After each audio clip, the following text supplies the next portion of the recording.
कार्यक्रम के पुण्यार्जक हैं श्री कंवरलाल जी महावीर प्रसाद जी, पाटनी, मदनगंज, किशनगढ़, राजस्थान।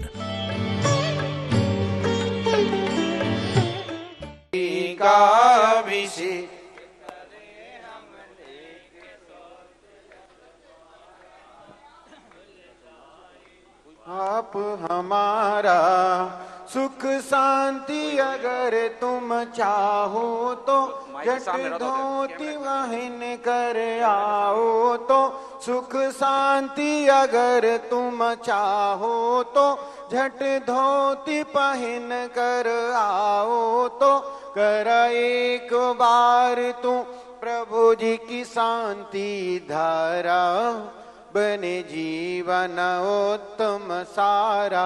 श्री जी का अभिषेक करें हमले के शुद्ध जल द्वारा, धुल जाए पाप हमारा। श्री जी का अभिषेक करें हम लेके शुद्ध जल द्वारा, धुल जाए पाप हमारा, धुल जाए पाप हमारा। महानुभाव, परसों 3 तारीख से 13 तारीख तक आप सबको विदित है कि सागर के इतिहास में प्रथम बार जगत पूज्य के मंगल निर्देशन में और सानिध्य में ऐतिहासिक 1008वीं कल्पद्रुम 24वीं महामंडल विधान की महाभव्य अति भव्य महाआयोजन होने वाला है। जो भी महानुभाव आप सबको विदित है, विगत 2-3 दिन से इसकी चर्चा पूरे देश में चल रही है। अभी भी जिन महानुभावों ने विधान में सम्मिलित होने का मन नहीं बनाया है, शीघ्रता से आप मन बनाएं। हमारी 24वीं के कुछ ही नाम शेष हैं, शीघ्रता से पहले आओ पहले पाओ, क्योंकि जो हमारी 24वीं रहेगी उसमें कुछ ही नाम संभवतः शेष हैं। लिस्ट कुछ ही समय में यहां आ जाएगी। तो जिन भी महानुभावों के भाव बन रहे हों वो शीघ्रता से अपने भाव बनाएं और अपने भाव यहां व्यक्त करें। और जो भी सामान्य इंद्राणी बन रहे हों वो भी शीघ्रता से अपने नाम यहां देवें, जिससे इस हमारे महानुष्ठान में आपकी यथोचित व्यवस्था की जा सके। जगत पूज्य कुछ ही क्षणों उपरांत मंचासीन होने वाले हैं। कौन सौभाग्यशाली महानुभाव आज श्रावक श्रेष्ठी बनकर जगत पूज्य के मुखारबिंद से उस शांति धारा करने का सौभाग्य प्राप्त करना चाहेगा, जिससे सिर्फ हम सुखी न रहें, संपूर्ण विश्व के मंगल सभी प्राणी सुखी रहें। ऐसी भावना के साथ जगत पूज्य के मुखारबिंद से शांति धारा के बीजाक्षरों का उच्चारण होगा। संपूर्ण विश्व के कल्याण हेतु वो शांति धारा करने का सौभाग्य आपको प्राप्त होगा। उसके उपरांत जगत पूज्य के पाद प्रक्षालन का सौभाग्य हमारे श्रावक सृष्टि परिवार को प्राप्त होगा। जगत पूज्य के कर कमलों से अपने मस्तक पर गंधोदक लेने का आपको सौभाग्य प्राप्त होगा। हमारे पूज्य बड़े बाबा और छोटे बाबा के चित्र अनावरण दीप प्रज्वलन का सौभाग्य आपको प्राप्त होगा। पूज्य गुरुदेव के कर कमलों में साथ समर्पण का सौभाग्य आपको प्राप्त होगा। सायंकालीन बहुचर्चित जिज्ञासा समाधान, जिसको हमारे जिनवाणी चैनल, आदिना चैनल, पुण्योदय विद्यापथ, आदिना चैनल आदि विभिन्न माध्यमों से आप देख पा रहे हैं, उनके द्वारा ऐसे हमारे बहुचर्चित जिज्ञासा समाधान के उपरांत पूज्य गुरुदेव की महामंगलमय आरती करने का सपरिवार को सौभाग्य प्राप्त होगा। जो भी महानुभाव अपना भाव बना रहे हों, कमेटी द्वारा सिर्फ 1,11,000 रुपए की राशि निर्धारित है। आप शीघ्रता से अपना नाम दे सकते हैं और इस पुण्य की धारा में अपने आप के शामिल कर सकते हैं। पूज्य गुरुदेव कुछ ही क्षणों उपरांत मंचासीन होने वाले हैं। अपने नाम यहां आप दे सकते हैं। और महिला वर्ग अभिषेक शांति धारा के उपरांत बिना बोले आप लोग उस साइड बैठ जाएंगी। शांति धारा के उपरांत आप लोग शीघ्रता से वहां बैठ जाएं। पूज्य गुरुदेव आने वाले हैं।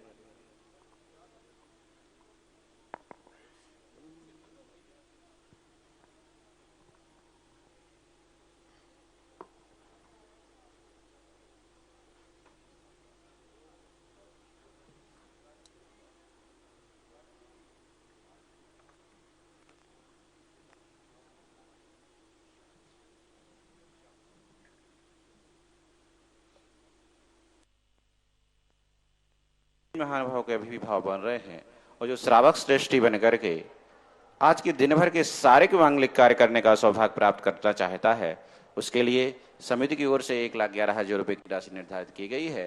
आप चाहें तो दिन भर के सारे मांगलिक कार्य करने का पुण्य आपका परिवार पुण्यार्जित कर सकता है, कमा सकता है। इसके अलावा आपको जानकारी है ही, इस सुधा देशना मंडपम भाग्योदय तीर्थ परिसर में कल्पद्रुम महामंडल विधान शुरू होने वाला है। 24वीं मंडली यह महाविधान महाअनुष्ठान यहाँ पर प्रारंभ होने वाला है। हमारे पास 24 मंडलों में से कुछ ही मंडल शेष हैं। जिस भी महानुभाव के, जिस भी माता बहन के भाव बन रहे हैं कि वह एक मंडल अपने परिवार की ओर से बुक करना चाहती हैं, एक मंडल अपने परिवार के लिए आरक्षित करना चाहती हैं, इसके लिए मात्र 3,11,000 रुपए की राशि से आप एक मंडल बुक कर सकती हैं और अपने परिवार को उस पर्सनल स्वयं का एक व्यक्तिगत मंडल यदि अपन स्वयं का विधान कराते हैं तो सोचिए कितना खर्चा होता है, लेकिन आपको मात्र 3,11,000 रुपए की राशि में कहा जाए तो एक प्रकार से स्वयं का विधान करने का अवसर मिल रहा है। और इसमें भी जैसा मुझे पता है, जितनी जानकारी है कि एक मंडल पर 3 जोड़े बैठने की सुविधा दी गई है।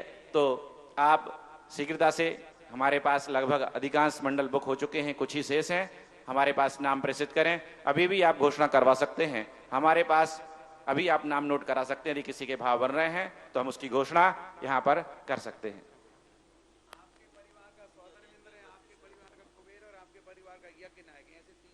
बिल्कुल, भैया जी ने कितनी अच्छी बात कही है कि आपके परिवार का ही सौधर्मेंद्र, आपके परिवार का ही कुबेर और आपके परिवार का ही महायज्ञ नायक, यज्ञ नायक। देखिए, यानी पूरा का पूरा विधान ही आपने संपन्न करा दिया। सिद्धचक मंडल विधान या कोई भी विधान आप कराते हैं तो उसमें कितना खर्चा होता है, लेकिन हमारा ये सौभाग्य है कि भैया जी ने कितनी अच्छी व्यवस्थाएं इसमें दी हैं कि 3,11,000 रुपए की राशि में मात्र 24 मंडलियों में एक मंडल आप बुक कर सकते हैं और स्वयं का पूरा विधान आप कर सकते हैं, संपन्न कर सकते हैं। पुनः आपसे निवेदन कर दूं, जो भी इसमें सामान्य इंद्राणी भी बनना चाहते हैं तो मात्र 5100 रुपए की राशि से आपको जोड़े सहित आपको इसमें बैठने की व्यवस्था दी गई है। आपको 10 दिन भोजन इत्यादि की व्यवस्था, सारी व्यवस्थाएं यहाँ पर समिति की ओर से दी जाएंगी। साथ ही साथ आपको वस्त्राभूषण भी दिए जाएंगे। हाँ, वस्त्राभूषण,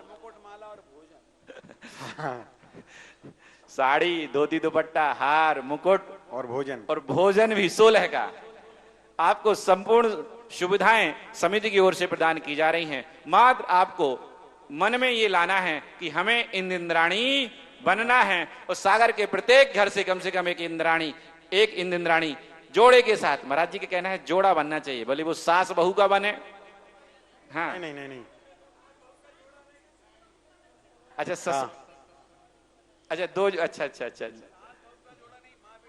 माँ बेटा का हो सकता है। हाँ, जोड़ा जो महाराज जी ने बोला वो वाला चलेगा, हमारा नहीं चलेगा। जोड़े के लिए तो महाराज जी ने जो नियम निर्धारित किए हैं वही चलेंगे। तो जिसके भी भाव अभी बन रहे हैं शीघ्रता से भाव बनाएं।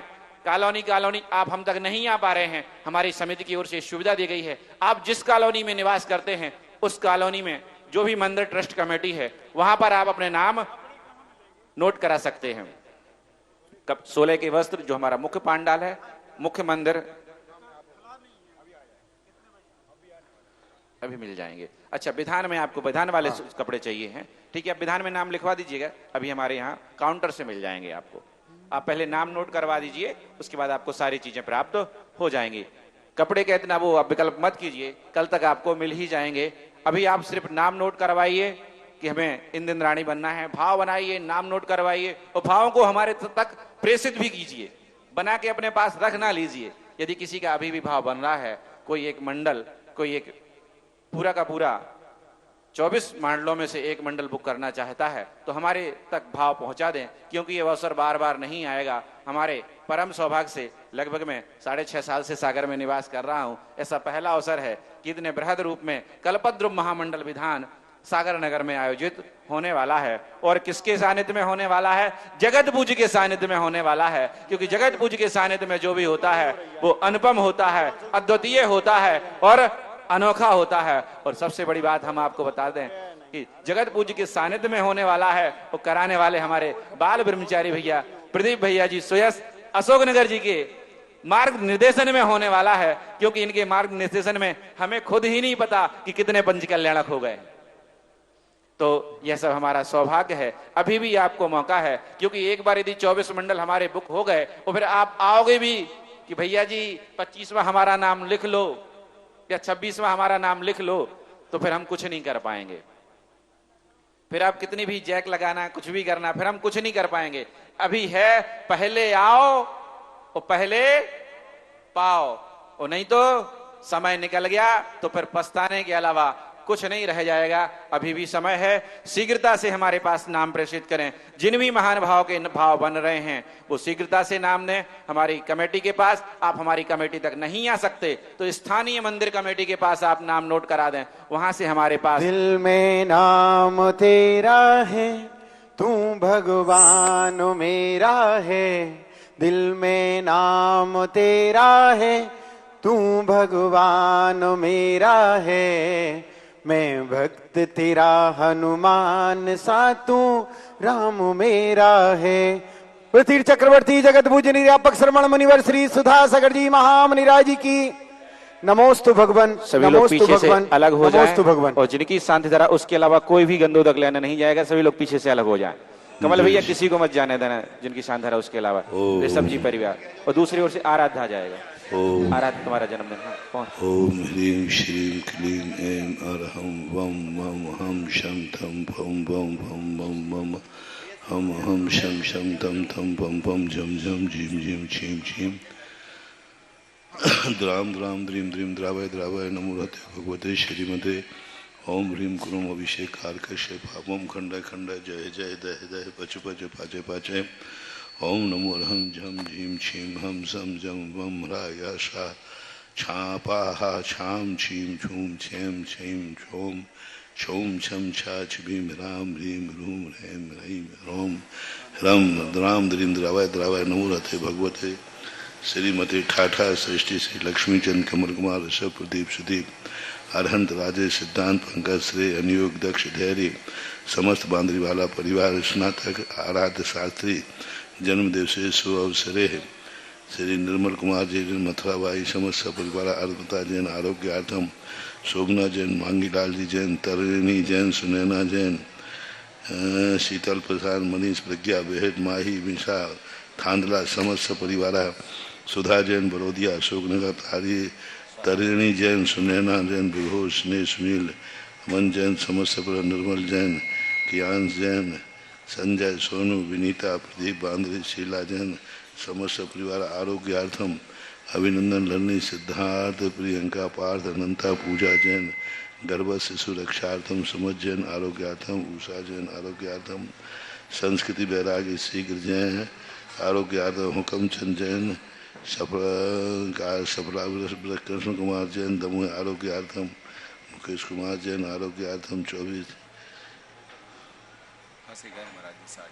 नेपाल पहाड़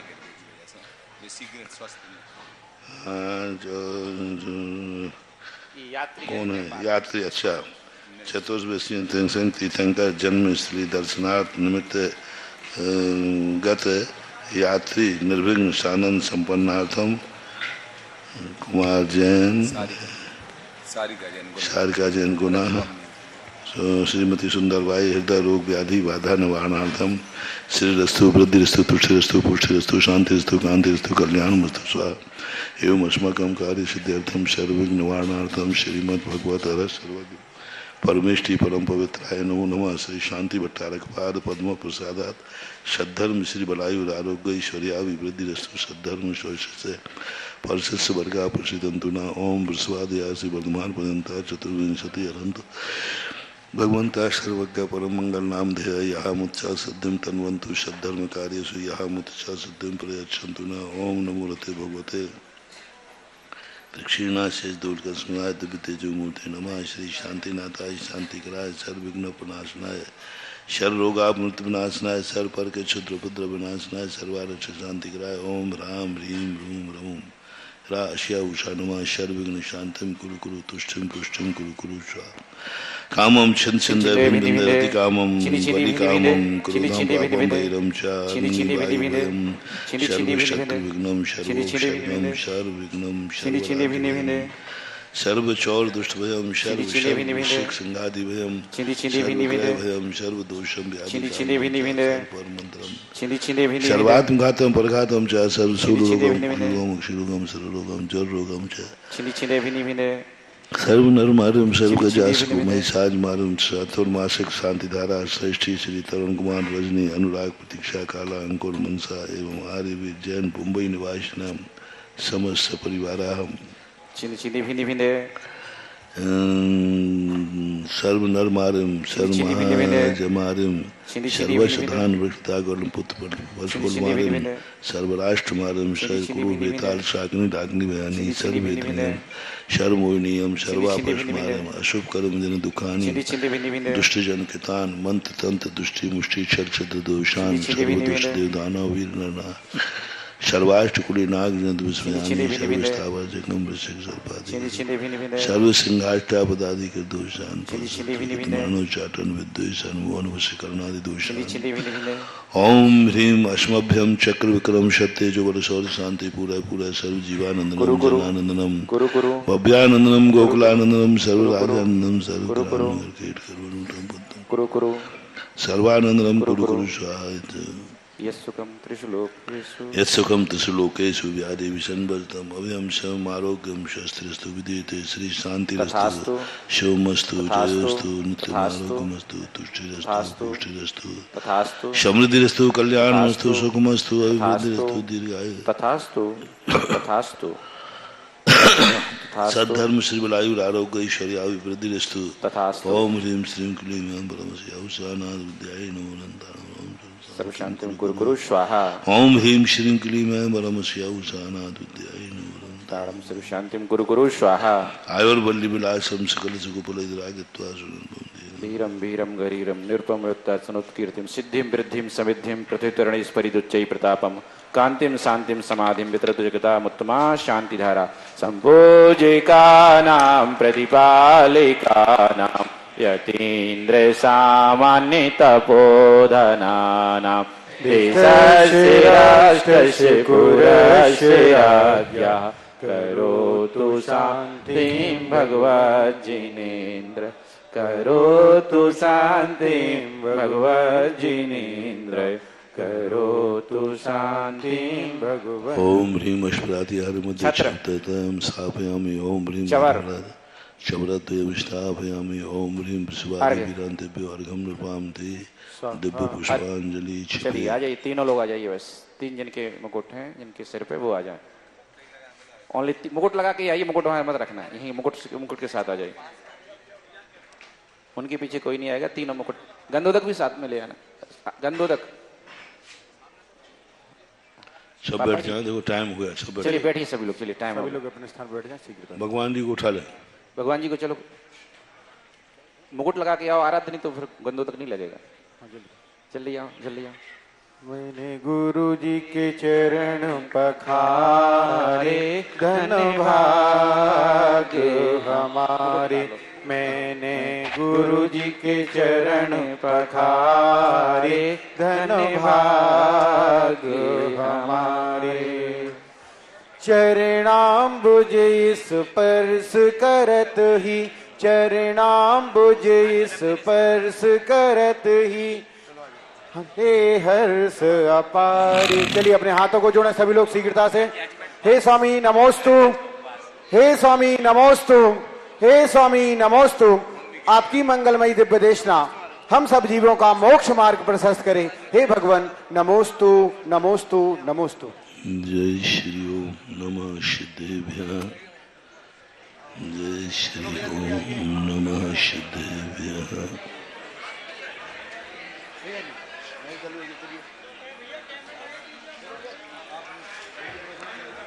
चलो भाई चले, अभिषेक हो गया भगवान का।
जय श्री ओम नमः सिद्धेभ्यः। जय श्री ओम नमः सिद्धेभ्यः। सर्वमंगलमांगल्यं सर्वकल्याणकारकं प्रधानं सर्वधर्माणां जैनं जयतु शासनम्। परमेष्ठी भगवान की, आचार्य श्री गुरुवर कुंद कुंद महाराज की, आचार्य श्री विद्यासागर महाराज की, तीर चक्रवर्ती जगत पूज्य निर्यापक श्रवण मुनिवर श्री सुधा सागर जी महामुनिराज की, पूज्य मुनि संघ की। कोई भी क्रिया बुरी नहीं होती है, कोई भी क्रिया अच्छी नहीं होती है। ये सृष्टि सापेक्षवाद के सिद्धांत पर व्यवस्थित चल रही है और सापेक्षवाद का सिद्धांत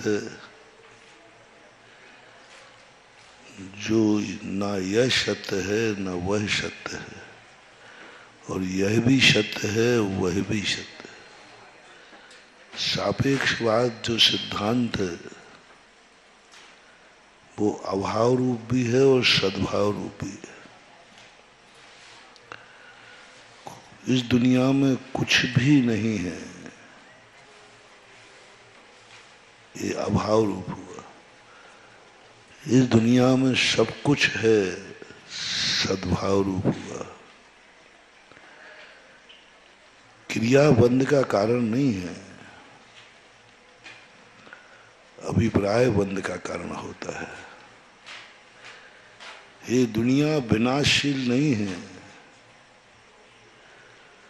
हम विनाश को देखते हैं इसलिए विनाश दिखता है।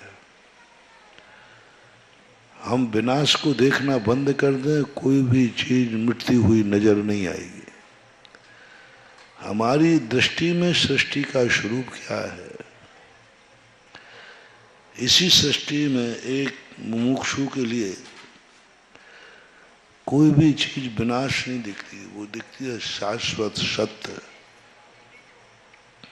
कुछ नहीं, यहाँ कुछ भी नहीं मिटता है, कुछ भी नहीं मिटता, मिटता हुआ दिखता है। वस्तु कभी मिटती नहीं है, मिटती हुई दिखती है। और यदि हमारी दृष्टि भी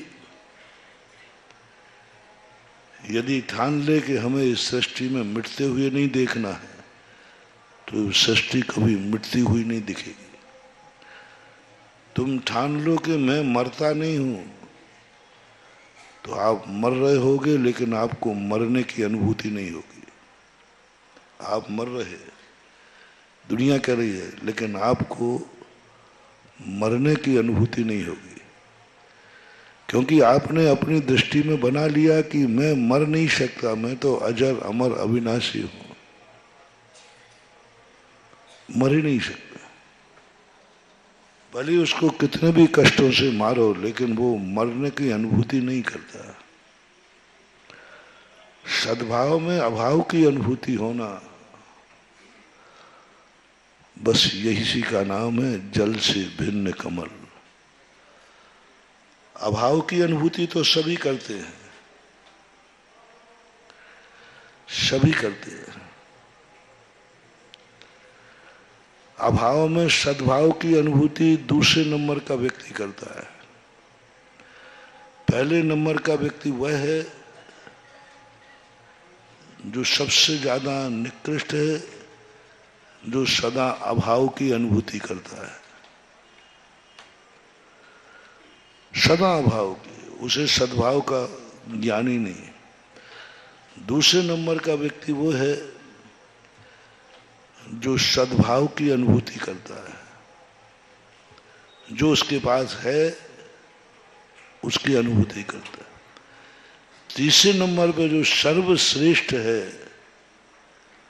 वह है सद्भाव में अभाव की अनुभूति करना। अभाव में सद्भाव की नहीं, सद्भाव में अभाव की अनुभूति करना। वस्तु है, शरीर है, लेकिन उसे शरीर का अनुभव नहीं हो रहा है। मर रहा है लेकिन मौत का अनुभव नहीं हो रहा है। खा रहा है लेकिन खाने का अनुभव नहीं हो रहा है। देख रहा है पर देखने का अनुभव नहीं होता। पश्यन् अपि न पश्यति। बोल रहा है लेकिन बोलने की अनुभूति नहीं हो रही। देख रहा है पर उसे पता नहीं कि मैं देख रहा हूं, और देख रहा है उसे पता ही नहीं कि मैं देख रहा हूं। सुन रहा है लेकिन उसे खबर नहीं कि मैं सुन रहा हूं। बोल रहा है, उसे पता नहीं कि मैं बोल रहा हूं। शब्द निकल रहे हैं। सद्भाव में अभाव की अनुभूति, इसी का नाम है त्याग, तपस्या। सब कुछ सामने मौजूद है, लेकिन उस सद्भाव को वो अभाव में बदल देता है। चौके में आपके जाते हैं, जो व्यंजन आप बनाते हो, साधु उनमें से कुछ उठा देता है। वस्तु सामने है, दे रहा है, लेना है, सब कुछ है, लेकिन सद्भाव में अभाव की अनुभूति। मिलने पर यदि त्याग दिया जाए तो वो त्याग है, नहीं मिलने पर त्याग किया तो वो त्याग का कोई मतलब। सही त्याग क्या है? जो मिल रहा है उसको स्वीकार नहीं करना, जो मिल रहा है उसको नकार देना, ये सही त्याग माना जाता है। जिसके अंदर ऐसे परिणाम जागते कि मुझे सब कुछ मिलता है। हमारे शास्त्रों में एक भावलिंगी संत की बहुत अच्छी परिभाषा दी है कि जिसको सब कुछ मिल रहा हो लेकिन वो कुछ भी स्वीकार नहीं करता। सब कुछ मिल रहा हो, जो चाहे वो ले सकता है, जो चाहे वो मिल सकता है, उसे इच्छा तो करे, लेकिन वो कुछ भी स्वीकार नहीं करता। यही सम्यक दृष्टि साधु की पहचान है। सब मिल रहा है, सब इतना पुण्य तेज है, इतना पुण्य तेज है कि वो चाहे कि 3 लोग मेरे सामने हाथ जोड़ के खड़ा हो जाए, 3 लोग खड़ा हो जाएंगे, 3 लोग की संपदा उसके चरणों में बिछ जाएगी। इतना पुण्य है, फिर भी वो एक कौड़ी भी ग्रहण नहीं करता। ये पहचान है मुनि की। आप लोगों की पहचान होना चाहिए, सब कुछ मिल रहा है, धन दौलत सब कुछ मिल रहा है,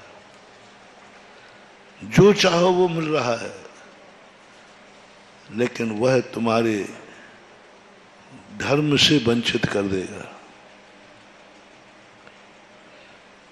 मंदिर से वंचित हो जाओगे, गुरु से वंचित हो जाओगे, गुरु के आहार देने से वंचित हो जाओगे, भगवान के अभिषेक से वंचित हो जाओगे। यदि ऐसा भाव तुम्हारे लिए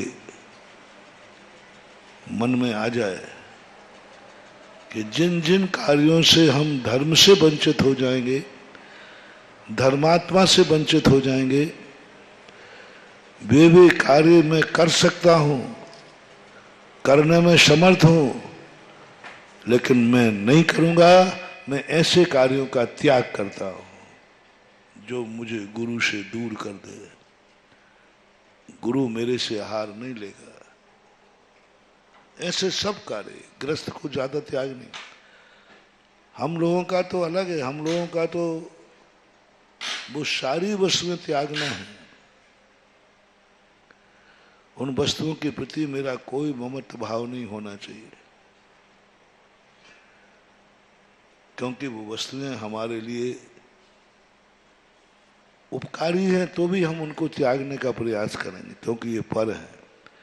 लेकिन गृहस्थ कम से कम इतना कर ले कि मैं उस कार्य को कर सकता हूं लेकिन देश बदनाम हो जाएगा, मैं नहीं करूंगा। तुम एक ऐसा पाप करने जा रहे हो जिससे तुम्हारी जाति बदनाम हो जाएगी, नहीं करूंगा। तुम एक ऐसा करने जा रहे हो जिससे तुम्हारा कुल कलंकित हो जाएगा, नहीं करूंगा।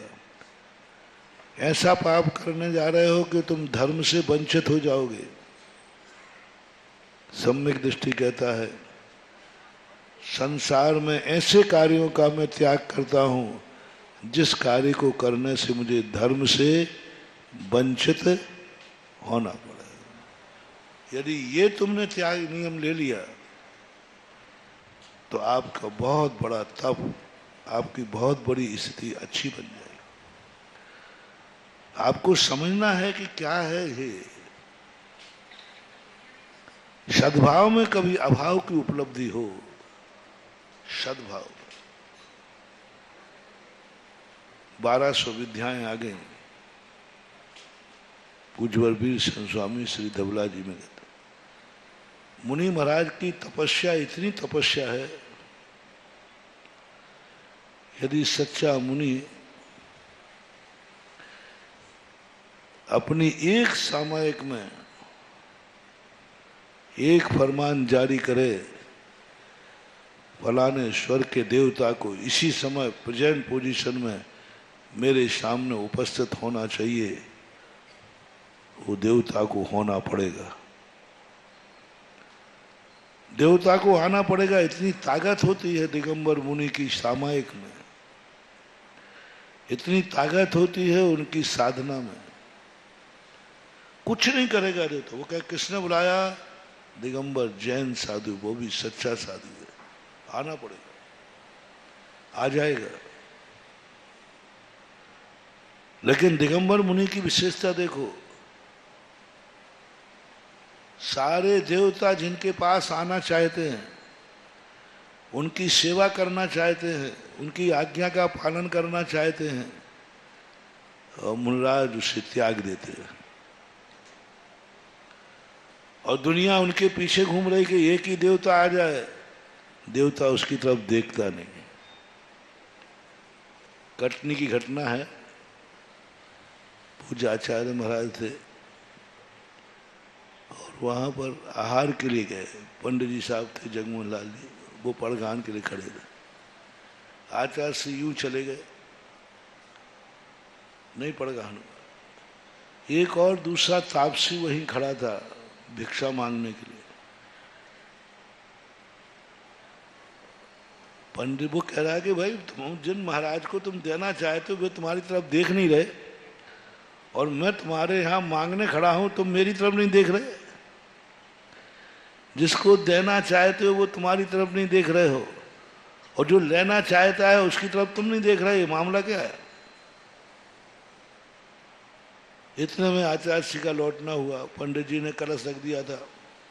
अब जैसे ही पता चला तो हड़बड़ाहट में तुरंत जाकर के पंडित जी गिरते गिरते बचे। अरे पता चल जाए कि महाराज लौट के, फिर देखो आपके पास क्या अफरा तफरी मस्ती है। गिरते वो देख रहा था और उसने कहा थोड़ी बहुत अकल है तेरे में कि नहीं? मैं मांग रहा हूं कि मुझे रोटी खिला दे तो मेरी तरफ तो देख नहीं रहा है, और जिनको अभी दौड़ते दौड़ते सारे दांत हाथ पे आ जाते, और वो तेरी तरफ देख भी नहीं। पंडित जी ने सुनाया था इस संस्मरण। उन्होंने कहा भैया यही तो अंतर है,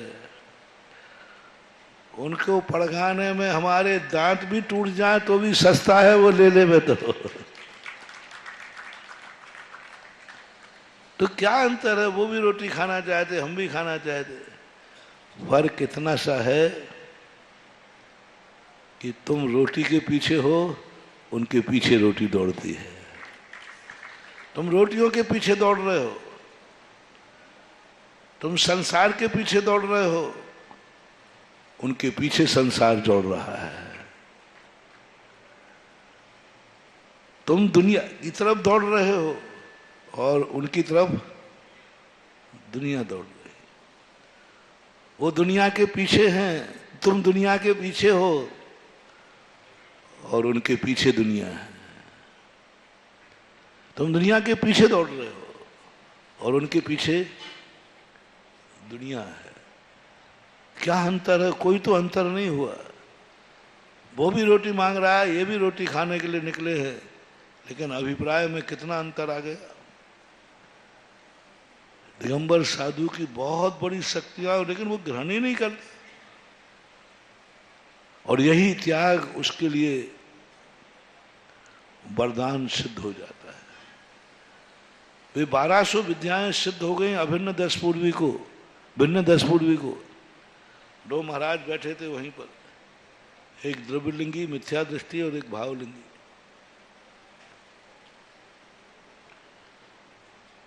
भावलिंगी मुनिराज के पास गए। देवता 1200 विद्या, एक आध नहीं, 1200। हम आपकी तपस्या से, आपके ज्ञान से, आपके वैराग्य से, आपके इस मुनिचर्या से हम लोग बहुत प्रभावित हैं। हम आपकी सेवक बनना चाहते। हमारी सेवा स्वीकार करो, हम धन्य हो जाएंगे। आप जो काम करोगे वो सब काम करूंगा, जो आप कहोगे सब करूंगा। महाराज ने उनकी तरफ देखा नहीं। फिर देवताओं ने फिर कहा, तो उन्होंने कहा भैया जो जो कार्य तुम कर सकते हो वो कार्य मैं अनंतों बार कर चुका हूं। तुम जो जो कार्य मेरे करोगे वो तो मैं खुद ही कर चुका हूं, तुमसे क्या कराना। अब मैं ऐसा कार्य करना चाहता हूं जो मैंने आज तक नहीं किया। तो देवता कहते मैं करूंगा। बोले तुम्हारे बस की बात नहीं है। बोले कौन सा ऐसा कार्य है? जन्म जरा मृत्यु विनाश। मैं जन्म जरा और मृत्यु का विनाश करना चाहता हूं। अरे मृत्यु ही विनाश है? नहीं, उस मृत्यु का भी हम विनाश करना चाहते हैं। और उसके माध्यम से वह उन्हें इतने प्रकार के प्रलोभन सारे देता है, लेकिन वो प्रलोभित नहीं होते। वो कहते मुझे कुछ नहीं चाहिए, मुझे देवता दे, यदि देना है तो मुझे जन्म जरा मृत्यु से मुक्त कर दो और मोक्ष भेज दो। यह तुम्हारे बस की बात है? देवता कह रहा है ये बस की बात नहीं है। तो बस मेरा एक ही काम शेष रह गया है, बाकी मैं सब कुछ। उसी समय देवता उसकी निर्वृत्ति को देखकर पूजा करते हैं। बाहुलिंगी संत घोषित करते हैं, देखो सारी दुनिया इनके चरणों में पड़ी और ये देख ही नहीं रहे। उधर दूसरा महाराज के पास पहुंचे तो वो तो बैठे ही थे। आओ देवता लोगों, मैं तुम्हारे लिए तो जिंदगी मुनि बनाऊं, आओ आओ, मैं स्वीकार करता हूं। तुरंत देवताओं ने कहा ये जीव नियम से मिथ्यात्वी है, क्योंकि बिना मिथ्यात्व के ऐसा परिणाम हो ही नहीं सकता। और विद्याओं को वो स्वीकार करता है। उसी समय सारे देवता कहते हैं मिथ्या दृष्टि है, द्रव्यलिंगी है। किससे पहचान की? तुम्हें मिल रहा है सब कुछ और तुम स्वीकार नहीं कर रहे। देवता हाथ जोड़े खड़े हैं, तुम स्वीकार नहीं कर रहे। सबसे बड़ी साधु की विशेषता है सब कुछ मिलते हुए तुम्हें स्वीकार करने का भाव ना आवे। सब कुछ मिलते हुए समझ लेना वही सच्चा साधु है, पलायनवादी नहीं है। सब कुछ होकर सब कुछ खोना ही त्याग है। कुछ है ही नहीं फिर त्याग करोगे? अब है ही नहीं तो क्या त्याग करोगे? सब कुछ है। कोटि 18 घोड़े छोड़े 84 लाख हाथी इत्यादि जगह संपत्ति छोड़ी जीर्ण तृण सम त्यागी। सब वैभव भरा है, सब कुछ भरा है। एक बनारस से पढ़ के व्यक्ति आया, पॉमिस्ट्री, ज्योतिष शास्त्र, और जैसे ही वह लौटने लगा तो उसने कहा चलो इसी रास्ते में अपन प्रैक्टिकल करते हैं। उन्होंने एक विद्या सीखी थी, मरे हुए को जिंदा करना, और उसके बस में ऐसी एक विद्या सीख ली थी कि जो कुछ भी करेगा तो उसको वो सद्भाव में बदल देगा। लेकिन ऐसी विद्या जब जिसको हो जाती है, वो व्यक्ति उस विद्या का कभी उपयोग नहीं करता। दृष्टि विश्वविद्या होती है, दृष्टि विश्वविद्या आ जाती है कि देख ले तो व्यक्ति जहर के कारण वही मर जाए, लेकिन वे मुनिराज उसका प्रयोग नहीं करते। समर्थ हैं, शक्तिमान हैं, सब कुछ कर सकते हैं, लेकिन सब सहन करते रहेंगे। कष्टों को दूर करने की शक्ति होती है, लेकिन सब सहन करते रहेंगे। कुछ भी उनके मन में भाव नहीं आता कि मेरे पास शक्ति है, फिर मैं कष्ट सहन क्यों करूं। ऐसी हालत में उन मुनिराजों के लिए महान तपस्वी घोषित किया। देखो सब मिल रहा है, क्या नहीं है इनके पास। एक भर्तृहरि और शुभचंद्र आचार्य हुए, पंचम काल की घटना है। दोनों भाइयों की पूरी कहानी नहीं, आज छोटा सा अंश ले रहा हूं। दोनों बिछुड़ जाते हैं किसी कारण से, उस कारण को प्रासंगिक नहीं कर रहा हूं। बिछड़ने के बाद एक ऐसे साधुओं की संगति में पड़ गया जो सोने बनाने का रस सिद्ध करता था। लोहा डालो उस रस में वो सोना बन जाता था। 12 साल में वह प्राप्त कर पाया। और एक महाराज जो दिगंबर मुनि की संगति में गए, दिगंबर साधु के यहां से दीक्षा ली और मुनि बन गए। कुछ वर्षों बाद दोनों मिलते हैं, तो जिसने सोना बनाने का रस इकट्ठा किया था वो समझ गया, ओहो मेरे भैया की ये हालत है, बाल बढ़ रहे हैं, धूल धूसत हैं, सब है। भैया आप चिंता मत करो, मैंने 12 साल में सोना बनाने की विधि सीख ली है और आपके सामने मैं रखता हूं। आप बड़े भाई हैं शुभचंद्र, चलो अपन चलते हैं, सोना बनाएंगे, पुनः राज्य प्राप्त करेंगे। जैसे ही महाराज के सामने रखा, महाराज ने क्या पीछे उठा करके यूं कर दिया। वो तुमड़ी का रस रखा था वो कहाँ गिर गया। अरे ये क्या किया आपने, 12 साल की मेहनत है, 12 साल की मेहनत है, और आपने इसको माटी में मिला दिया। अभी तो मैं समझ रहा था कि आप दुखी हैं, अब समझ गया कि आप पागल भी हैं। कौन इसको करेगा। और रोने लगा कि मैंने गलती की, आपको पा करके आपके बाद नहीं आता तो ठीक था, जो कुछ कोसना था कोस रहा था। इतने में महाराज बोले, दिगंबर मुनिराज, भर्तृहरि, सोना बनाने का रस ही था और उस रस को मैंने लुढ़का दिया, तुम कुछ नहीं कर पाए। तुम्हें सोना ही चाहिए है, सोना ही चाहिए है, लो मैं तुम्हें सोना देता हूं। और अपने माथे पे से ललाट का जो पसीना था, वहां बाजू में एक चट्टान पड़ी थी, वो चट्टान पे पसीना छिड़क दिया, वो चट्टान सोने की हो गई। और चाहिए क्या। इधर डाला है पहाड़ सोने का, ले जाओ, जाओ जितना चाहिए। वो घबरा गया कि हम तो इनको पागल समझ रहे थे, हम तो विक्षिप्त समझ रहे थे।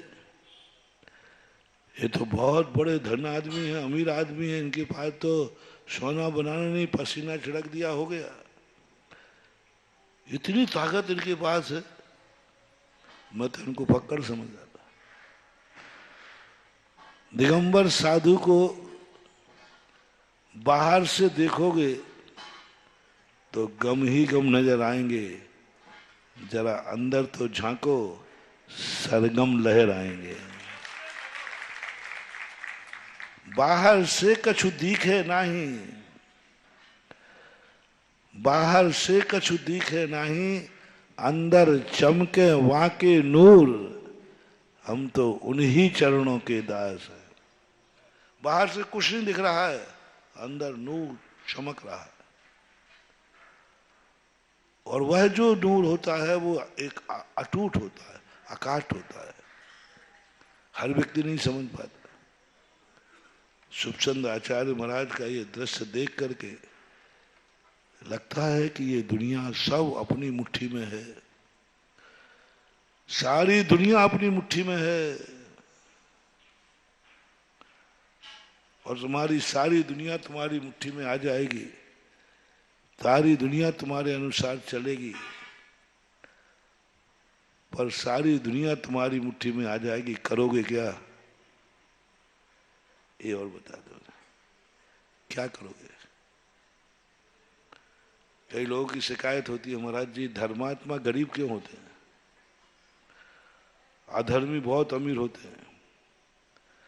90% धर्मियों की ये शिकायत होती है। और आज आपको जानूं मैं कितना धर्मात्मा हूँ, आपका भी भक्त हूँ, आचार्य का भी था, शास्त्रों का भक्त हूँ, बिना अभिषेक भोजन के पानी नहीं पीता, फिर भी मेरी जिंदगी निकल गई पूरे संकटों में। और जो व्यक्ति आपका नाम नहीं लेता, मंदिर भी नहीं आता, सर्व दुर्गुण भरे हुए हैं, शराब पीता है, गुटखा खाता है, उसका बहुत माला माल हो रहा है, उसका दिन दूना रात चौगना बढ़ रहा है, उसने 2 मकान ले लिए, मैं अभी एक झोपड़ी में, अभी छत। महाराज जी क्या बात, क्या बात है? मैंने कहा ये परंपरा कोई आज की नहीं है, ये परंपरा तो चौथे काल में भी थी। सोने की लंका राम के पास थी कि रावण के पास? धन दौलत राम के पास ज्यादा था कि रावण के पास? सुन रहे हो रे रावणो, जो तुम्हारी शिकायत होती है, जो तुम्हारी शिकायत होती है कि देखो रावण इतना है, पापी है, इतना सब कुछ है, फिर भी उसके ठाट बाट देखो क्या है। रावण के पास जो था उस समय दुनिया में किसी के पास वह नहीं था, सुदर्शन चक्र था जी, बहुत बड़ी शक्ति, सब कुछ होकर के भी उसने कहा नहीं, ये मेरा स्वरूप नहीं, मेरे ग्रहण करने योग्य नहीं। और उस समय उनके परिणाम ऐसे जाग जाए, सब कुछ है, फिर भी ग्रहण करने का भाव नहीं आना चाहिए। ऐसी अनुभूति जब किसी मुमुक्षु को जाग जाए, समझ लेना चाहिए वही मुनि है। और तुम्हें क्या जाग रहा है कि हमारे पास तो कुछ है ही नहीं, सबसे बड़े संसार के देखना, बहुत बड़ा मोटिवेशन दे रहा हूं। संसार में सबसे बड़ा सर्वमान्य धर्मात्मा कोई हुआ है, सर्वमान्य, उनका नाम है श्री राम। 24 तीर्थंकर सर्वमान्य नहीं है। कितने दर्शनकार हैं जो 24 तीर्थंकरों को नहीं मानते, महाराज जैन ही मानते। ब्रह्मा विष्णु महेश भी महाराज वैष्णव लोग मानते, ईसा मसीह को ईसाई मानते, सबके बंटवारे हैं। लेकिन एक शक्ति ऐसी है श्री राम की, जिन्हें भारत के जितने संप्रदाय हैं, हर संप्रदाय में उनको उच्चासन दिया और उन पर सार लिख दिया। जैन दर्शन में तो जितना रामचंद्र जी के ऊपर पुराण लिखे गए, इतने आदिनाथ पर भी नहीं लिखे गए, सबसे ज्यादा उनमें। बौद्धों के यहां भी यही है, वैष्णव के तो मूल स्तंभ है ही। इसका अर्थ सर्वसम्मति से वो धर्मात्मा थे। और संसार में सबसे ज्यादा दुखी कौन थे? बोलो, संसार के सबसे बड़े धर्मात्मा कौन थे? जो रामचंद्र जी को दुख आया वो भी धर्म के कारण आया है, धर्म के कारण से। यदि रामचंद्र जी थोड़ा सा धर्म का त्याग, थोड़ा सा, संकट उनके पास आ नहीं सकता था, लेकिन धर्म के कारण संकट आया। पिता की आज्ञा मान ली, यही गलती थी उनकी।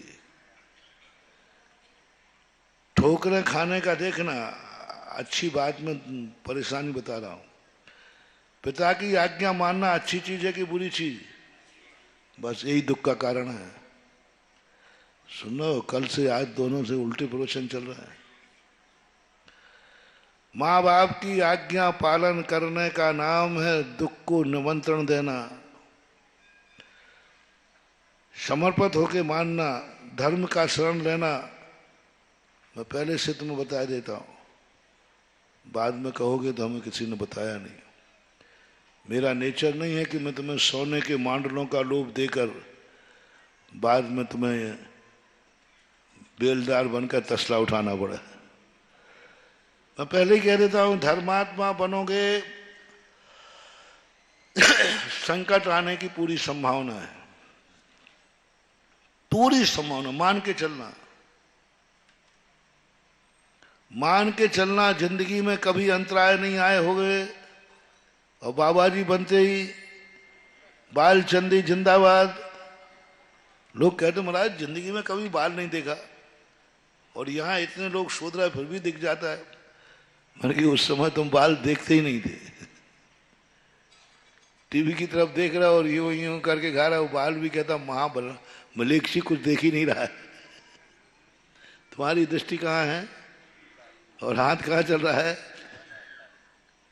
कहाँ का बाल, कहाँ का कुछ नहीं। संकट आना शुरू होते हैं। धर्म का काम मुख्य काम है।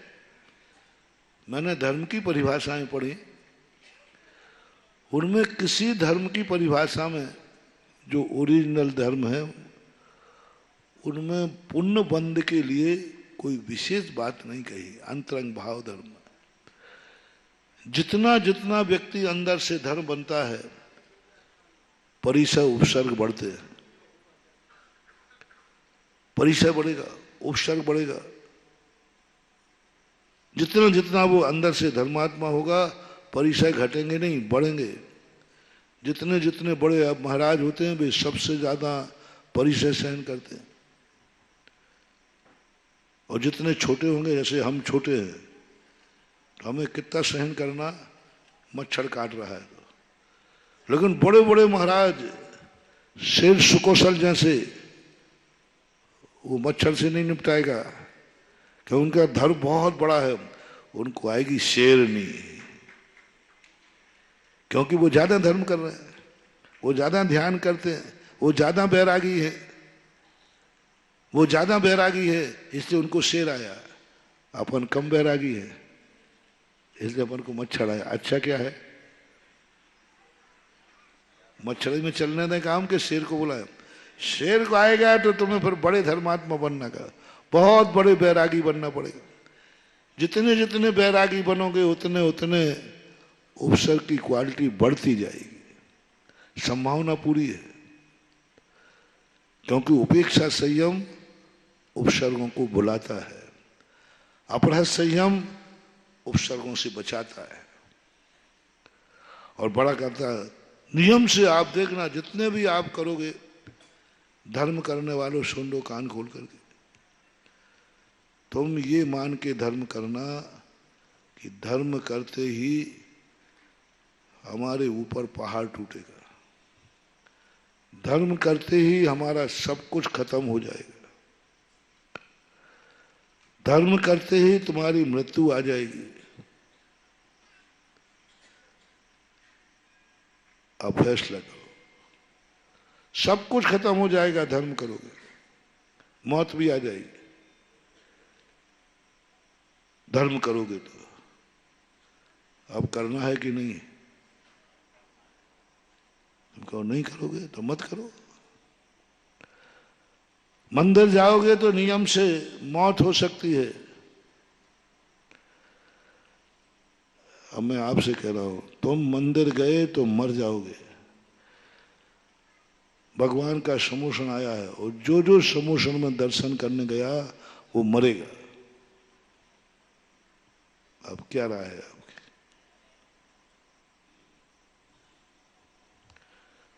कल जो जो प्रवचन सुनने आएगा, हम यहीं से शुरू करते हैं, वो लौट के नहीं जाएगा। मैंने मरने की बात नहीं कही, एक है लौट के नहीं जाएगा। घबराना नहीं तो मामला कल गड़बड़ हो जाए, मैं अकेले ही बचूं इसमें। बोलो कैसा लग रहा है? वो लौट के नहीं जाएगा। मृत्यु भी हो सकती है जो कल प्रवचन सुनने आएगा। अब अंदर से पूछना है क्या भाव है। सम्यक दृष्टि जीव होगा। बोले मेरे कितने भाग्य हैं कि मुझे अपनी मृत्यु का पता चल गया। कितने लोग हैं जिन्हें मरने का पता नहीं है और मौत आ जाती है।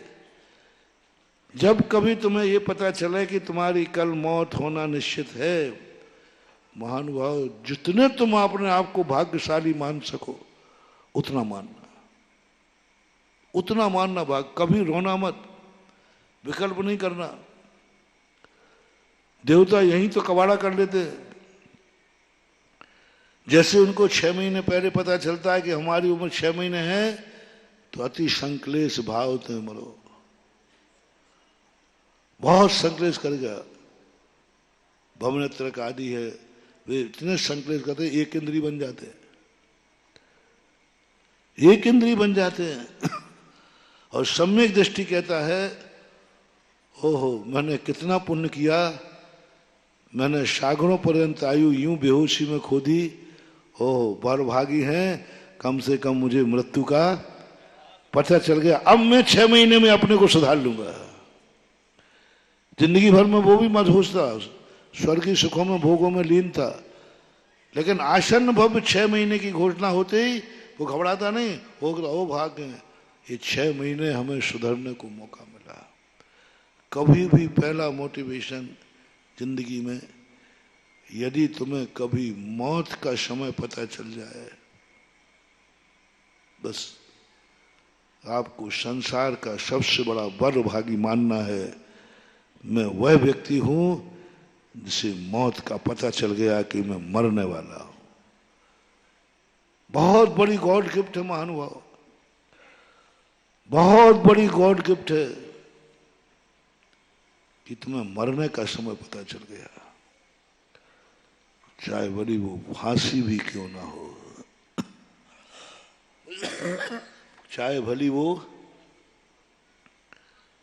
वहां भी जब कोर्ट ने कहा तुम्हें फलाने तारीख को इतने बजकर इतने मिनट पर फांसी, अब पता चल गया कि नहीं, घबराना नहीं, आनंद भगवान से कहना, भगवान भली मैंने पाप किया है, भली मुझे सजा मिल रही है, लेकिन मैं सबसे ज्यादा भाग्यशाली हूं कि मुझे मृत्यु का समय पता चल गया है। अधिक समय तो मैं अपने परिणाम नहीं संभाल सकता था, लेकिन उतने 5 मिनट को तो संभाल सकता हूं। और उस समय मैंने चिंतन करूंगा, फांसी पे चढ़ रहा है और बहुत पापी है, अंजन चोर जैसा महान पापी है, बहुत पाप करके आया है, मर्डर किए, पाप किए, सब किए, तब उसको फांसी घोषणा हो रही है। फांसी सबको थोड़ी होती है, बहुत।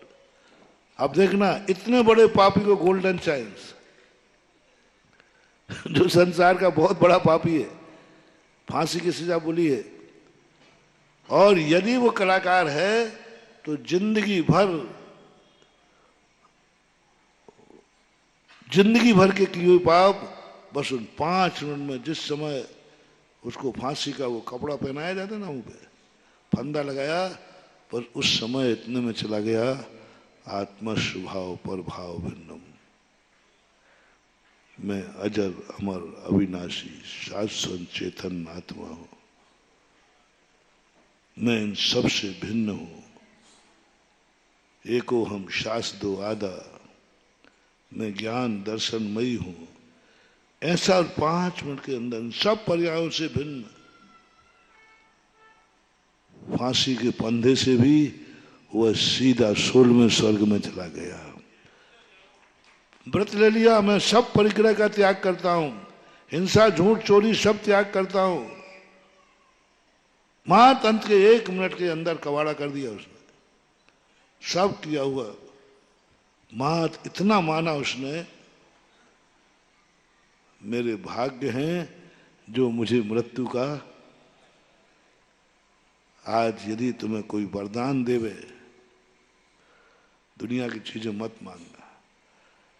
आज से बस एक ही प्रार्थना करो भगवान से, अनेक प्रार्थनाओं में एक जोड़ दो, भगवान मुझे कुछ नहीं चाहिए, सब मेरे पास है।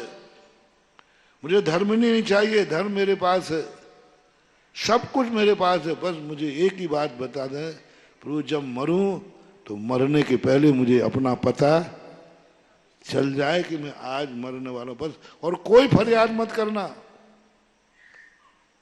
उतने में ही तुम ज्ञानी व्यक्ति। अमरचंद दीवान हुए हैं जयपुर के अंदर 18वीं शताब्दी के। उनको एक फांसी मिली, उनकी गलती नहीं थी, वो दूसरों के बचाव में जाकर के गलती में फंस गए। एक अंग्रेज कर्नल नंगी तलवार लेकर के और राजमहल की तरफ बढ़ रहा था, हाथी पे बैठा हुआ। राजा राम सिंह उस समय नाबालिग थे। तो जनता में क्या खबर फैल गई, ये अंग्रेज कर्नल हमारे नाबालिग के राजा को मारने के लिए जा रहा है। नहीं तो तलवार दिखाता हुआ क्यों जा रहा है, और राजमहल की तरफ जा रहा है। बहुत जनता ने जो अपने घरों से उसको पत्थर मारे, वो कर्नल वहीं ढेर हो गया।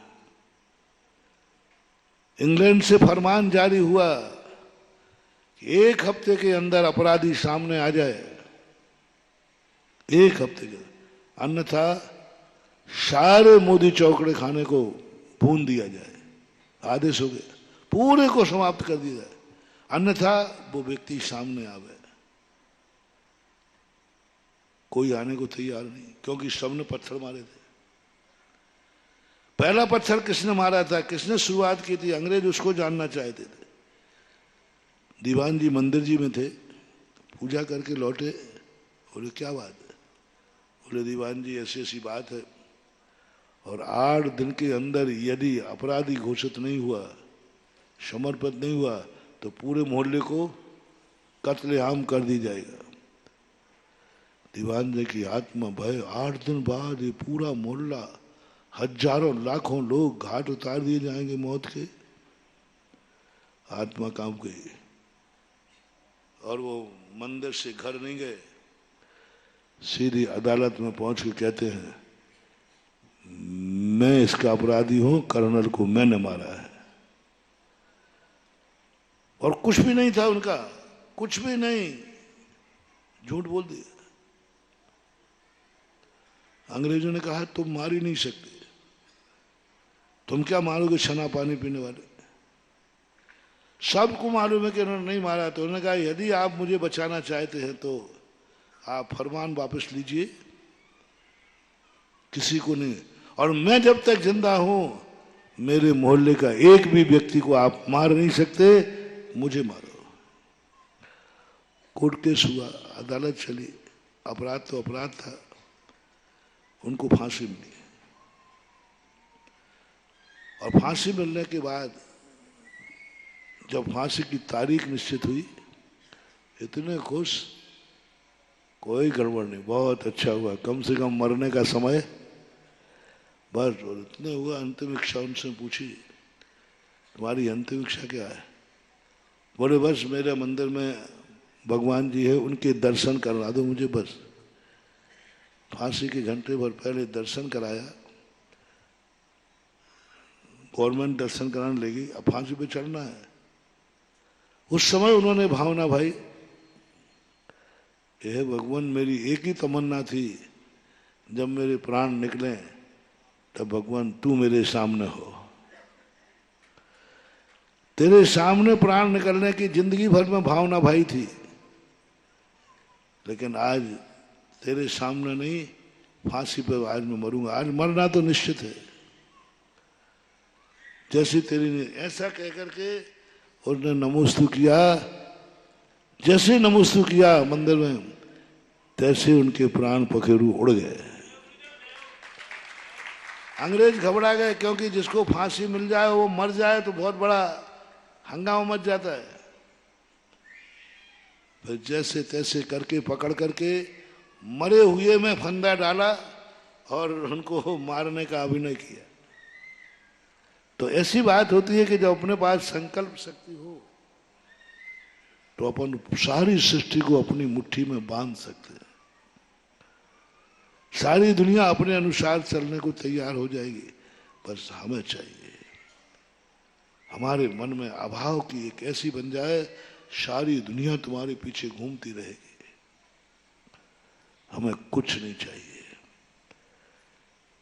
हम धर्म को नहीं छोड़ सकते। धर्म के बदले में, जो मैं कह रहा था,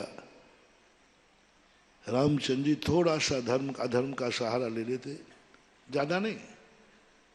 कोई ना मर्डर करना था, ना कोई झूठ बोलना था, ना कोई चोरी करना थी, कुछ नहीं करना था। पर पिताजी से इतना ही कह देते, नहीं जाऊंगा वनवास, कर लो क्या करना है।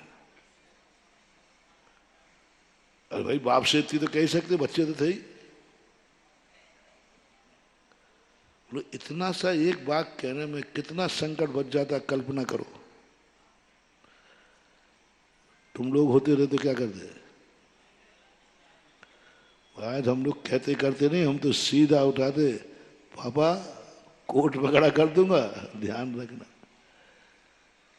रामचंद्र जी ने बस एक ही गलती उनकी थी कि माँ बाप की आज्ञा मान ली, नहीं तो कोई संकट नहीं आया। और पिता खुद कह रहे हैं, पिता खुद कह रहे हैं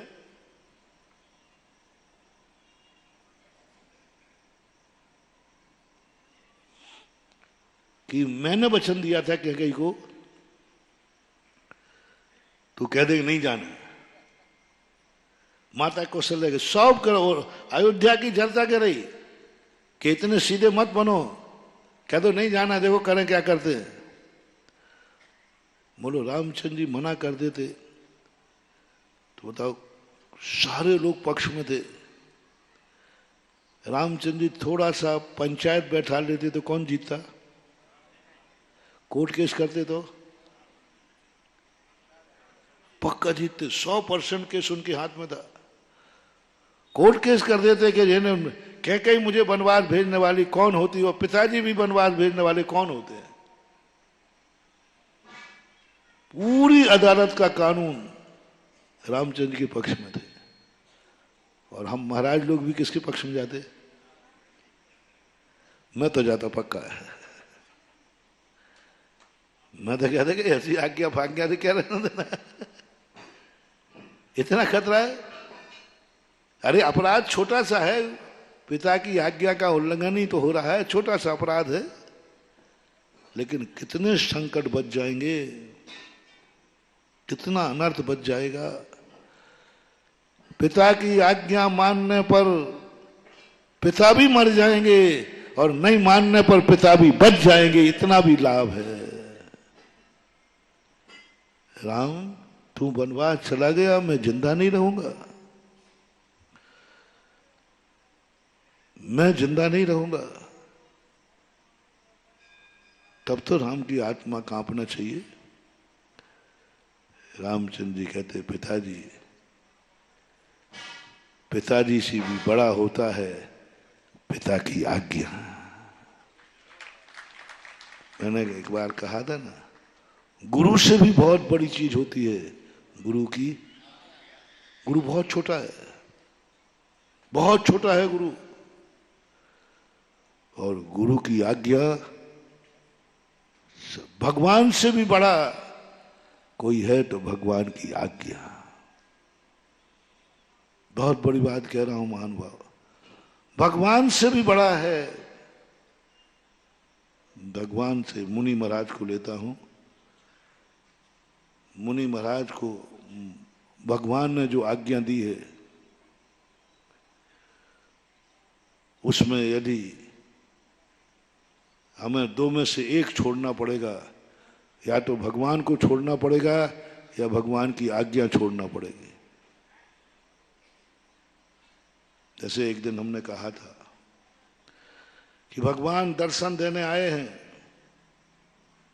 एक समय को दिखेंगे, उसी समय पैर के नीचे चींटी है और भगवान की आज्ञा है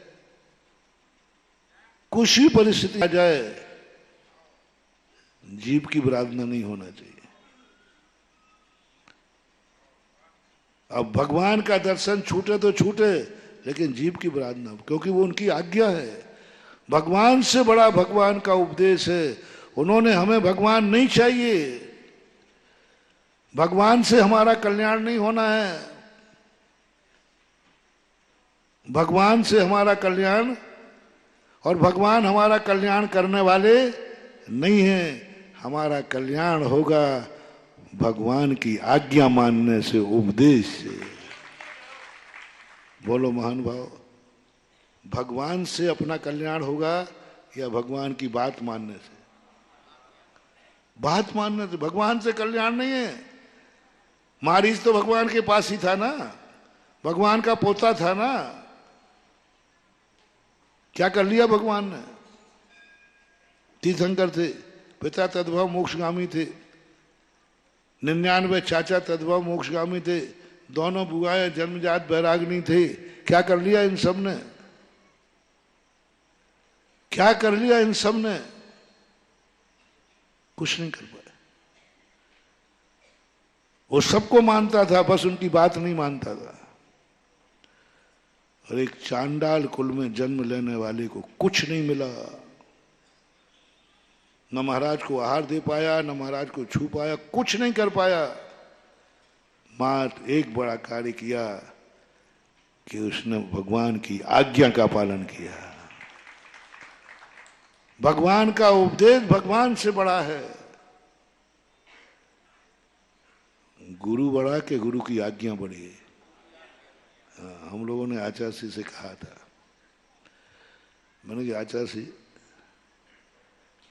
आप हम लोगों की भावना पर कोई ध्यान नहीं देते और इतने कठोर हो जाते हो। महीना भर निकल गया, साल भर निकल गया, 2 साल निकल गए, 5 साल निकल गए, 10 साल निकल गए, 19 साल हो गए। रामटेक की घटना,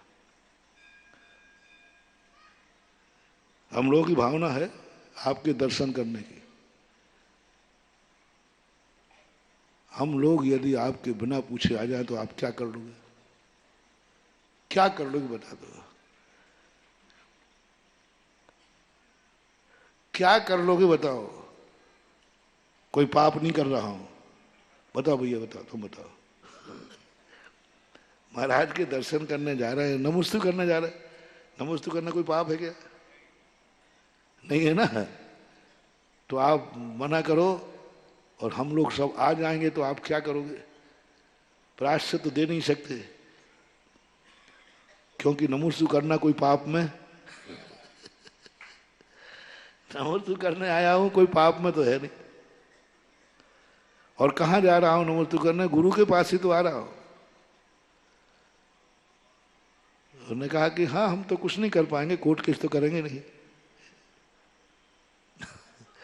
नहीं बोले हम कुछ नहीं करना, आ जाओ, काय को पूछते हो, आ जाओ, मैं तो कुछ कर ही नहीं सकता, बोलूंगा ही नहीं, कुछ नहीं कर सकता। पर गुरु ने कहा देखो तुम गुरु को तो पा जाओगे, गुरु को तो पा जाओगे, लेकिन गुरु से बड़ी संपत्ति है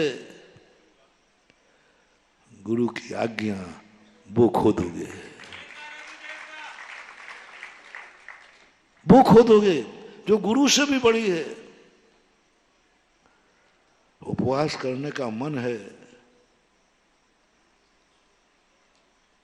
गुरु के पास दर्शन करने का मन है और गुरु मना कर रहा है, तो नीति कहती है तुम्हारी भावना से भी कई गुनी बड़ी गुरु की आज्ञा। भावना को गौण करो। उपवास करने का मन है, पूरा मन है, गुरु ने मना कर दिया और उनके मना करने पर उपवास कर लिया तो उपवास का कोई ज्यादा पुण्य नहीं मिलने वाला। देखना, उपवास भी किया, गुरु के मना करने पर किया उपवास, पाप नहीं, उपवास किया, बुरा कार्य नहीं। फिर भी मना करने पर उपवास निरर्थक है। और एक व्यक्ति ने उपवास करना था, गुरु ने मना कर दिया और उसने आहार भी किया, हजारों लाखों उपवासों से बहुत बड़ा पुण्य कर लिया, क्योंकि वो आहार को गया भी तो किसकी आज्ञा से? गुरु आज्ञा।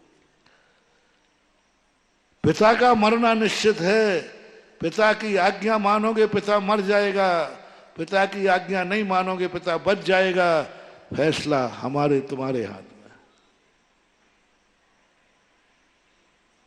मर जाएंगे दशरथ जी वैष्णव दर्शन के अनुसार, निश्चित हो चुका। दशरथ जी में जिंदा रह ही नहीं सकता। हुआ, उन्हें याद भी आ गया कि मुझे पुत्र वियोग में मरना निश्चित है और मेरा मरण होगा। रामचंद्र जी को मालूम है।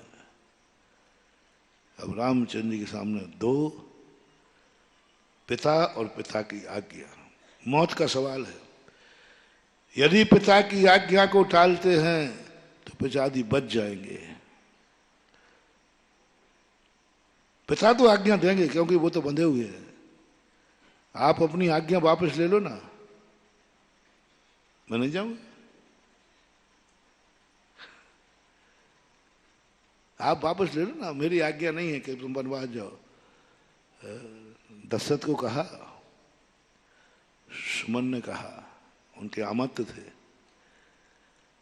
आप आज्ञा वापस ले लीजिए, नहीं देना आज्ञा। बोले सुमन मैं ये नहीं कर पाऊंगा क्योंकि मैंने वचन दिया है। और वचन को, जब आप बेटे को त्याग कर सकते हो, बेटे को वनवास भेज सकते हो, बेटों के दुखों की कल्पना आपको हिला नहीं रही। मालूम 14 वर्ष तक रामचंद्र जी का क्या होगा जंगल में, बचेंगे कि नहीं बचेंगे, क्या क्या संकट हैं, बोले सब देख रहा हूं मैं। मात्र एक छोटे से वचन, और वो भी किसी दूसरे को नहीं दिया, पत्नी को दिया था। एक पत्नी को वचन दिया था, किसी दूसरे को नहीं दिया था। मानवा कह दो जोरू का गुलाम, लक्ष्मण ने कहा था गुस्से, मैं नहीं मानता। और पिता को, अरे वचन दे दिया था। राजा दशरथ बहुत बड़े राजा थे, आज तक कभी उन्होंने अपना मस्तक कहीं झुकाया नहीं। कोई राजा उनका मस्तक नहीं झुका पाया। चाहते तो पत्नी को एक थप्पड़ मार सकते थे कि नहीं? ये कोई वचन है क्या? बेटे को छोड़ दो, नहीं। सवाल पत्नी का सवाल नहीं है, सवाल वचन का है। राजा दशरथ के, जो वाल्मीकि ने लिखा, राजा दशरथ कहते हैं क्योंकि जो संसार के आज तक किसी पति ने नहीं किया, आज तक किसी पति ने नहीं किया, वो मैं कर सकता हूं, कर रहा हूं। मैं तेरे पैर पड़ता हूं। पैर पकड़ लिए राजा दशरथ ने। किसके? बताओ, पत्नी के पैर पड़े जाते हैं। अंदर की बात पता नहीं इसलिए पूछ रहा हूं। पता नहीं सागर में चलता हो सिस्टम, तो मुझे पता नहीं। आप लोगों में चलता है? वो धीरे से बोल रहा हो, लगता मामला गड़बड़ दिख रहा है। कोई होगी निर्लज्ज जो पढ़वाने में।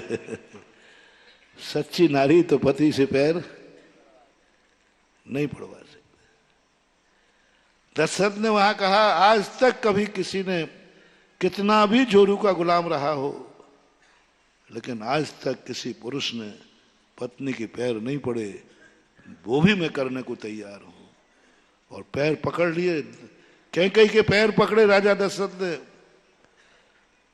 तू जो चाहे मांग ले, मेरे प्राण मांग ले, मेरे प्राण मांग ले, लेकिन बस बेटे राम का वनवास मत मांग। वैष्णव दर्शन में 2 वर मांगे हैं, जैन दर्शन में एक ही वरदान मांगा है। जैन दर्शन के अनुसार कहा कि भरत को राज्य मिलना चाहिए, राम को वनवास नहीं मांगा। राम अपनी स्वेच्छा से वनवास गए हैं, इसलिए कि मैं यहां रहूंगा तो भरत अपमानित होगा, भरत राजगद्दी पर नहीं बैठेगा और लोग उसको बड़ा भला कहेंगे। और वहां अपना मर्यादा भी है, स्वाभिमान भी है। इसलिए राम स्वयं इच्छा से गए हैं, दशरथ ने नहीं भेजा। इसलिए जैन दर्शन के अनुसार रामचंद्र जी को वनवास में वचन कैकेयी ने नहीं भेजा। मैं थोड़ी वनवास भेजा, क्यों जा रहे वनवास? वो रहे ना राजमहलों में, खूब बढ़िया रहे, हमारा बेटा राजगद्दी पर बैठेगा। रामचंद्र जी खुद कहते हैं कि नहीं, मेरी नैतिकता है कि मुझे यहां अयोध्या में नहीं रहना चाहिए। माता कौशल्या से कहते हैं, मैं दक्षिण की तरफ जा रहा हूं, वहां मैं अपने राज्य की स्थापना करूंगा और पुनः मैं एक बार लेने आपके लिए आऊंगा। पूज्यवर रविशरण महाराज, पद्म पुराण। वैष्णव दर्शन के अनुसार 2 वर हुए, वनवास और राज्य। जैन दर्शन के अनुसार दशरथ का मरण नहीं हुआ। राम के वनवास के बाद दशरथ को वैराग हो गया और मुनि दीक्षा लेकर के तपस्या की, दशरथ मुनि बने। इधर राम वनवास हो गए, उनको वैराग हो गया। ऐसा संसार, रात भर में पांसा पलट गया। कहाँ राजगद्दी पे बैठना था, कहाँ हो गया। उनको इतना वैराग जागा कि भरत को राज्य दे के नहीं गए। वो भरत तो आ ही नहीं पाया, भरत तो ननिहाल में था। भरत तो शत्रुघ्न,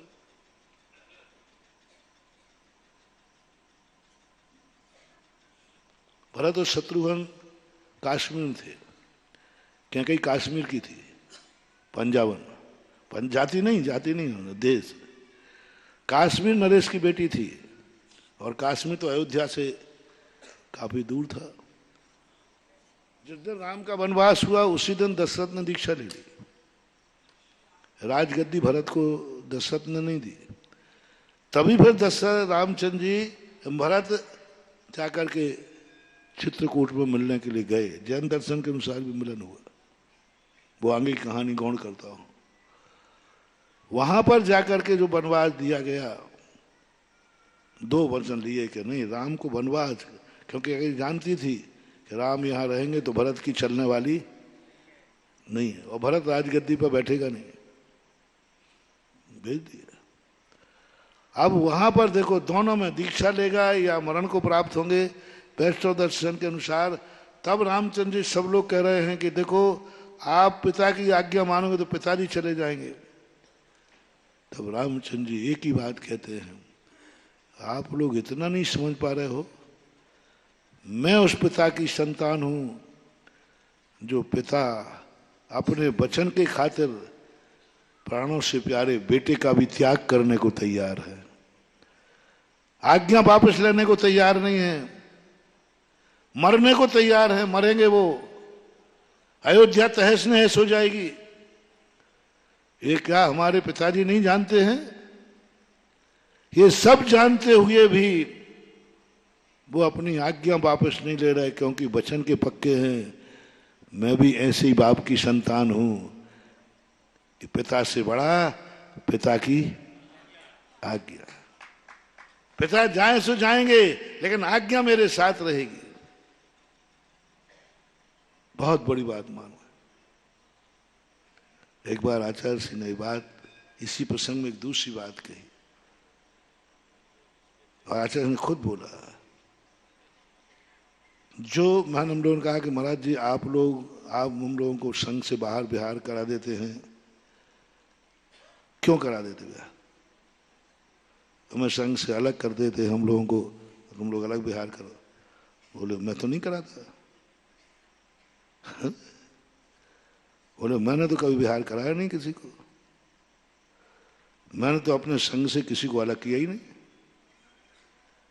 मैंने कहा अभी कह रहे हो आप कि तुम फलाने फलाने को विहार करना है, आप खुद कह रहे हो?